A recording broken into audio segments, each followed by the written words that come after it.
Okay, GPS Kevin here to talk to you about Explorer Ride navigation. First, this is an Explorer Ride. Let me tell you what that means. So, an Explorer Ride means that we'll be riding routes that none of us have ever ridden before. These routes actually have the possibility of being both challenging and spectacular.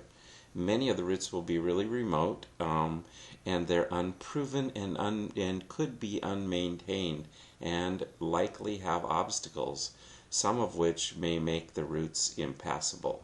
Riders should be realistic about their abilities, have lightweight bikes, and be in good physical condition. Wear good gear, right for the weather.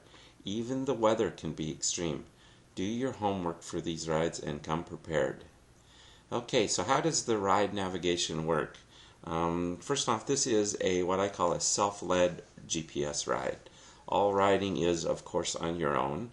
You are responsible for your own riding. You're given a GPS map file and instructions on how to use it in your Garmin GPS unit. People tend to hook up in small groups of less than 6 riders riding together. You are not encouraged to ride alone. You are responsible for your own riding and yourself. Okay, Explorer Ride navigation. So I'm committed to making sure that that the navigation on these rides is easy and that people get it or whatnot.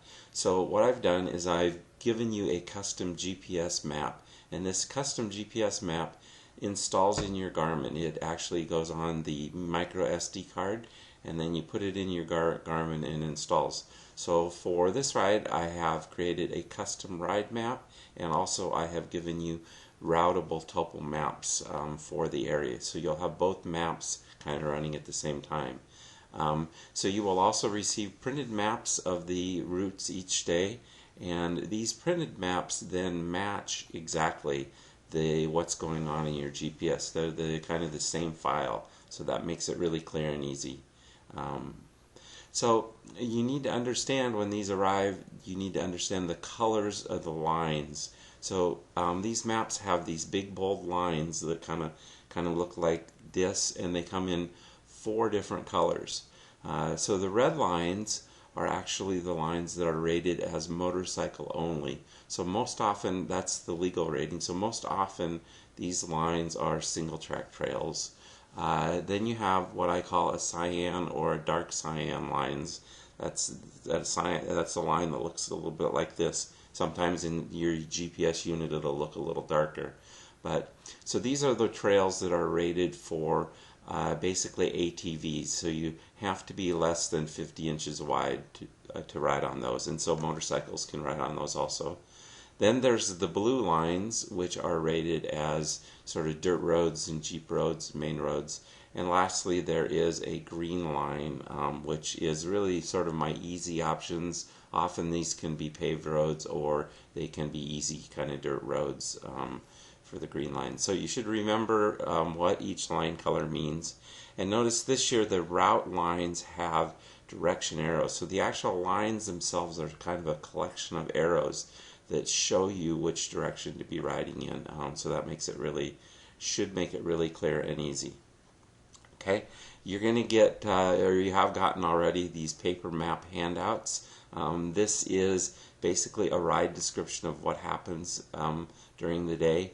And so, for instance, you should be studying this ahead of time, and you can look at the different route that we're going on here. And so it's important to understand that these paper maps match the custom GPS maps that are installed in your unit, so they kind of support each other. Okay, I recommend that you do your homework for the ride. So that means that you should study the day's route before beginning the ride each morning. It's great to get together in the evening and talk about with your buddies what the route might be like the next day. So there are choices that you'll need to understand during the day. You should understand those and talk through those. And you should also understand what are you going to do in the event of difficulty or an obstacle. What are your choices to get out and that sort of stuff. So do your homework ahead of time. Great recommendation. So each day you're going to need to set up your GPS in the morning, and that involves turning it on and then going into the map page screen, and then asking for the menu, and you go to map setup and you'll select the particular day's map. If you're having trouble doing that, look me up. I'll be happy to help show you how to do that, because each GPS is a little bit different as to how that works. So I have included in this ride optional track logs. I know some of you love track logs, but I don't recommend that you use these or navigate with these. And the reason for that is the track logs do not include all the choices that you're going to get to make during the day. The track logs that I've made are just sort of the main route, and they're broken into two halves, so a morning half and an afternoon half for each day. And so I know some of you like to use those in conjunction with maps, and that's great. That does work well that way.